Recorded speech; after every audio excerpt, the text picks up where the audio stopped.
नाम बता, तेरा नाम क्या है? नाम शाहिद है मेरा। है? शाहिद नाम। कहाँ रहता है? यहीं रहता हूँ रेशमबाड़ी। हाँ, सभ्यता सुरक्षित हो जाएगी एक मुसलमान के नमाज पढ़ने से। अपने खेत में जहां वो मजदूरी कर रहा है वहां वो नमाज पढ़ रहा है, उसकी पिटाई हो रही है।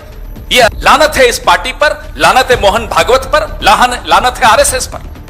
हिंदू है मुसलमान है? मुसलमान। आधार कार्ड दिखा अपना। अच्छा, आधार कार्ड दिखा अपना। कार्ड तो नहीं है। नहीं है? दोबारा यहाँ दिखाई न दीजिए। मुसलमानों की एंट्री है, कल में अलाउ नहीं है, ध्यान रख लिए।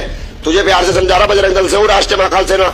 दोबारा समझाने का नहीं, ध्यान रखिए। कनकल और हरकी पैड़ी के अंदर मुसलमानों की एंट्री नहीं है। दोस्तों, जिस तरीके से लगातार एक के बाद एक तस्वीर है, जब से तो ज्यादा आ रही है जब से रमजान का महीना शुरू हुआ है। रमजान का पवित्र महीना चल रहा है, जो मुस्लिम समुदाय के अंदर एक बहुत ही पवित्र महीना माना जाता है।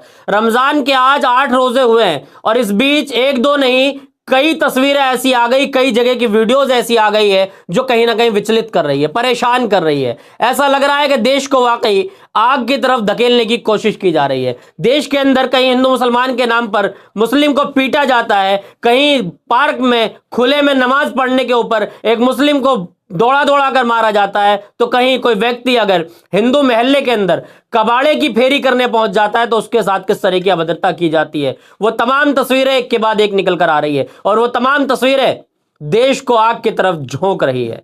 आज हमारा देश, जिस देश की मिसाल दूसरे देशों के अंदर यह दी जाती है कि वहां पर हिंदू मुस्लिम सिख ईसाई सभी मिलजुल कर रहते हैं, वहां पर एक हिंदू मुस्लिम सिख ईसाई का गुलदस्ता है, उस गुलदस्ते को कहीं ना कहीं जो लोग तार तार कर रहे हैं, लेकिन जो तार तार कर रहे हैं वो तो अपनी जगह जो कर रहे हैं वो ठीक है, लेकिन उनकी आड़ में जो सरकार में बैठे लोग अपनी सरकारी रोटियां सेक रहे हैं, जो कुछ सरकारी हिंदू जिनका मैं बार बार वीडियो में जिक्र करता हूं, आखिर उन लोगों को सबक क्यों नहीं सिखाया जा रहा है।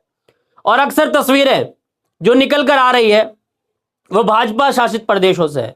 उत्तर प्रदेश की है तो तस्वीरें आपको मिलेंगी या फिर उत्तराखंड की तस्वीरें मिलेंगी। उत्तराखंड के कोटद्वार से जो कुछ शुरुआत हुई थी, उसके बाद उत्तर प्रदेश की कई तस्वीरें आई, गाजियाबाद की तस्वीर आई, और आज फिर मैं आपको फिर उत्तराखंड के हरिद्वार लेकर चलता हूं। हरिद्वार की जो तस्वीरें आई है वो वीडियो देखकर आपका दिल दहल जाएगा कि किस तरीके से एक बुजुर्ग व्यक्ति जो अपनी रोजी रोटी कमाने के लिए दर दर की ठोकरें खा रहा है, यानी कि वो कबाड़े बेच रहा है, वो भीख नहीं मांग रहा है। वो अगर सर पर टोपी रखकर भीख मांगे, मैं समझता हूं ऐसे व्यक्ति को भीख देना भी जायज नहीं है। लेकिन जो लोग खुददारी दिखा रहे हैं, जो लोग भीख नहीं मांग रहे हैं, कम से कम वो ढोंग तो नहीं रच रहे हैं किसी धर्म का, उन लोगों को परेशान जो किया जा रहा है उन पर सरकार की पुलिस कुछ काम नहीं कर रही है। सवाल यह है कि एक के बाद एक तस्वीरें आती है, सरकार के तमाम मंत्री, तमाम सीएम, डीएम, एसडीएम सब देख रहे होते हैं। ऐसा नहीं है कि जो सोशल मीडिया से खबरें हमारे तक पहुंचती है वो सरकार के लोगों तक नहीं पहुंचती है, प्रशासन तक नहीं पहुंचती है, ये तमाम तस्वीरें सभी तक पहुंचती है। लेकिन दुख तो तब होता है जब इस पर कार्रवाई नहीं होती है। साथियों, आपको जिस खबर का मैं जिक्र कर रहा हूं वो खबर आपको दिखाने जा रहा हूं। वसीम अकरम त्यागी जो वरिष्ठ पत्रकार हैं, उन्होंने अपने एक्स पर इस वीडियो को पोस्ट किया। उन्होंने लिखा कि यह वीडियो हरिद्वार के किसी क्षेत्र का बताया जा रहा है।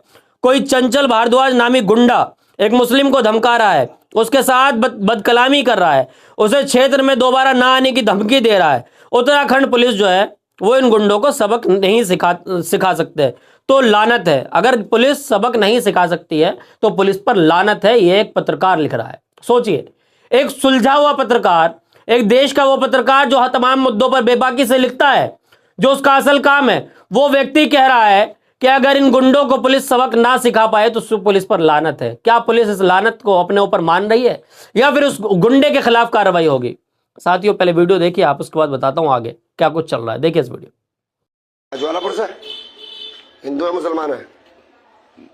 हिंदू है मुसलमान है? मुसलमान। आधार कार्ड दिखा अपना। अच्छा, आधार कार्ड दिखा अपना। कार्ड तो नहीं है। नहीं है? दोबारा यहाँ दिखाई न दीजिए। मुसलमानों की एंट्री है, कनकल में अलाउ नहीं है, ध्यान रख लिए। तुझे प्यार से समझा रहा, बजरंग दल से हूँ, राष्ट्रीय महाकाल सेना। दोबारा समझाने का नहीं, ध्यान रखिए। कनकल और हरकी पैड़ी के अंदर मुसलमानों की एंट्री नहीं है। यहाँ तुम ये नया टीम बेचने के बहाने उल्टे सीधे कर्म करते फिरोगे, यहाँ तुम्हें कोई रोकने वाला नहीं। पागल समझ रखा तुमने मैं है? दोबारा दिखाई न दीजिए। तुझे अभी खाली में समझा के भेज रहा और दोबारा समझाने का नहीं, मैं ध्यान रख लिया। इस गली के अंदर ये रेड़ा घुसना नहीं चाहिए तेरा, मैं पहले बता रहा तुझे।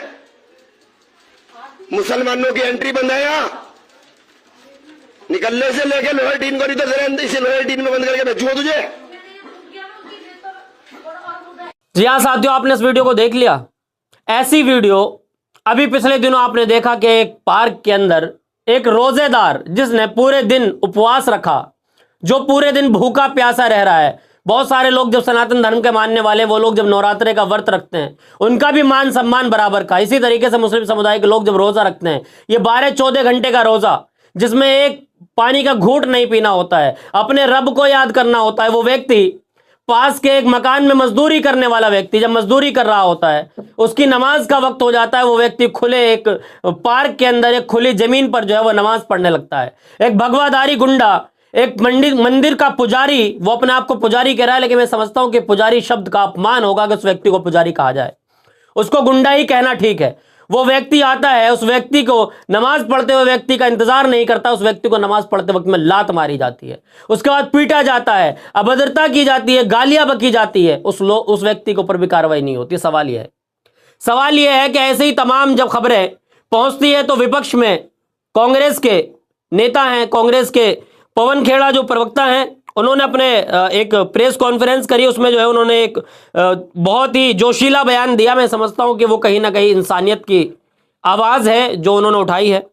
इसी को अशरफ हुसैन अपने एक्स पर पोस्ट करते हैं कि नमाज पढ़ने वाले शाहिद को पीटने पर पवन खेड़ा का फूटा गुस्सा, कहा हिंदू मुस्लिम करने वाले का नाम भी बाकी नहीं रहेगा। उन्होंने सही कहा है, जो लोग आज हिंदू मुस्लिम कर रहे हैं, आने वाले वक्त में उनका नाम और निशान तक मिट जाएगा। मैं किसी को नहीं धमका रहा, ना मैं किसी को टारगेट कर रहा हूं, लेकिन जो पवन खेड़ा ने जो कुछ कहा है, सुनिए इस वीडियो को क्या कुछ कह रहे हैं। आप इनसिक्योर हैं, आप असुरक्षित हैं, मतलब थोड़ी कि भारत की सभ्यता असुरक्षित हो गई। अरे जहां कबीर चले, नानक चले, गौतम बुद्ध चले, महावीर स्वामी चले, वहां सभ्यता असुरक्षित हो जाएगी एक मुसलमान के नमाज पढ़ने से? अपने खेत में जहां वो मजदूरी कर रहा है, वहां वो नमाज पढ़ रहा है, उसकी पिटाई हो रही है। ये सभ्यता क्या असुरक्षित हो जाएगी? एक मुसलमान गरीब महिला को कंबल मिल गया तो असुरक्षित हो गए आप। लानत है इस पार्टी पर, लानत है मोहन भागवत पर, लानत है आरएसएस पर। यह देश इन सबसे बहुत बड़ा है, बहुत पुराना है। ये चले जाएंगे, इनका नाम लेने वाला कोई नहीं रहेगा। ये इतिहास के कचरा पात्र में मिलेंगे ये सब लोग, इनकी करतूतों की वजह से। जी हां साथियों, आपने पवन खेड़ा को भी सुन लिया कि किस तरीके से इन्होंने बेबाकी से कहा कि जो लोग आज हिंदू मुस्लिम का ये गेम खेल रहे हैं, कल आने वाले वक्त में इनका नामो निशान मिट जाएगा। सच्चाई है। ऐसे लोगों का जो हिंदू राष्ट्र बनाने के चक्कर में लगे, ये हिंदू राष्ट्र तो बहरहाल नहीं बनने वाला, ये तो तय है। वो इसलिए क्योंकि ये हिंदू राष्ट्र के नाम पर इस देश का संविधान नहीं लिखा गया, जिस संविधान से पूरा देश आज चल रहा है। हिंदुस्तान, भारत, इंडिया तो कह सकते हैं, हिंदू राष्ट्र नहीं कह सकते हैं। यह संविधान का अपमान होगा, देश के न्यायालय का और तमाम चीजों का अपमान समझा जाएगा।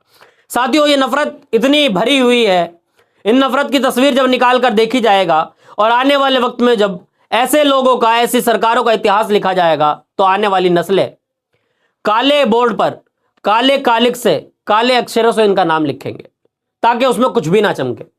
वो इसलिए क्योंकि आज की मौजूदा सरकार, सत्ता में बैठे लोग, ये तमाम घटनाओं को देखकर मैं समझता हूं कि अगर तुम्हारे इशारे पर भी ये सब कुछ हो रहा है, तब भी इंसानियत का तो ये फर्ज होता है कि कम से कम एक बयान तो आता। ये तमाम घटनाओं पर विपक्ष चिल्ला रहा है, विपक्ष बोल रहा है, प्रधानमंत्री का कोई बयान क्यों नहीं आता? प्रधानमंत्री क्या सिर्फ सनातन के प्रधानमंत्री है? देश के गृह मंत्री का कोई बयान नहीं आता, देश के उत्तर प्रदेश के मुख्यमंत्री का कोई बयान नहीं आता, पुष्कर सिंह धामी का कोई बयान नहीं आता।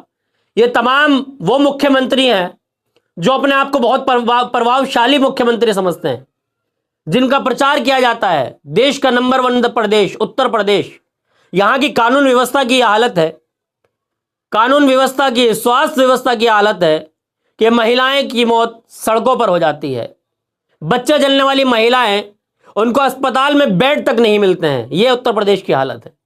और इसी तरह की तमाम खबरें। लेकिन जो सरकारें बेड मुहैया नहीं करा पा रही है, जो सरकारें कानून में सिस्टम को सही तरीके से नहीं चला पा रही हैं, जो सरकारें देश की बहन बेटियों को नहीं बचा पा रही, सुरक्षा नहीं दे पा रही है, जहां एक तरफ देश के प्रधानमंत्री कहते हैं सबका साथ, सबका विकास, सबका विश्वास, दूसरे लोग आ गए तो मंगलसूत्र छिन जाएगा, दूसरे लोग आ गए तो भैंस खोल ली जाएगी।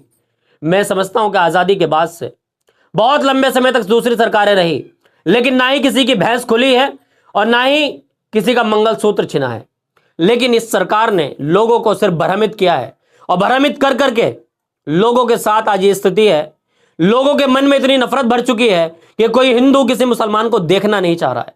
वो ये समझ रहा है कि सामने अगर कोई टोपी वाला व्यक्ति जा रहा है तो मेरा दुश्मन है, किस तरीके से उनको प्रताड़ित किया जा रहा है, किस तरीके से उनको शहरों से भगाने की प्लानिंग की जा रही है। यह कहा जाता है कि दोबारा दिख गए तो मार डालेंगे, और कुछ जगहों पे तो लोगों को अधमरा कर दिया जाता है। ये तमाम तस्वीरें जब आती हैं तो विचलित होता है इंसान, और ऐसा लगता है कि वाकई इंसानियत का कत्ल हो रहा है। लगता है कि वाकई जो पवन खेड़ा ने कहा कि जो लोग हिंदू मुस्लिम कर रहे हैं, आने वाले वक्त में इनका नामो निशान नहीं रहे बाकी रहेगा, ये सच्चाई है। लेकिन हाँ, देश के तमाम उन बुद्धिजीवी लोगों से जो लोग देश के अंदर लोकतंत्र पर विश्वास रखते हैं, उन तमाम लोगों से मेरी विनती है कि आप अपनी राय कमेंट में जरूर दें, क्योंकि लगातार हम बेबाकी से बोल रहे हैं, हम पर भी तमाम लोगों के निशाने जो लोग सत्ता में बैठे हैं, क्योंकि मैंने स्ट्रीम मीडिया के चैनल से तमाम खबरें गायब मिलती है। आप क्या कुछ सोचते हैं कमेंट में अपनी राय जरूर दें। फिर मिलूंगा किसी वीडियो के साथ। देखते रहिए नेशन ट्रूथ।